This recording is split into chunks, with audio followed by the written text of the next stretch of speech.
Vždy pred prvým fotením s klientkou som trošku nervózna, ale to znamená, že to beriem vážne a to je dôležité. Fotení už boli stovky, ale pre každú klientku to bude unikátny zážitok na celý život a preto sa snažím urobiť ho čo najlepšie. Keď sa stretneme na fotení druhýkrát, už sme si bližšie a nervózita hneď opadne.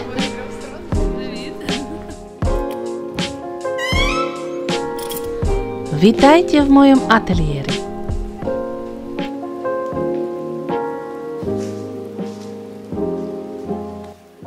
Dneska budeme fotiť rozprávkové fotenie v hrade Červený kameň a v týchto fialových šatoch. Tieto šaty naozaj od začiatku ja chcela urobiť červené.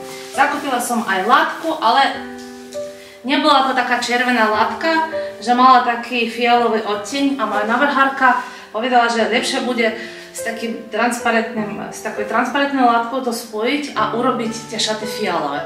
Takže mysleli červené a urobili fialové a bude u nás dneska fialový sen na červenom kamene.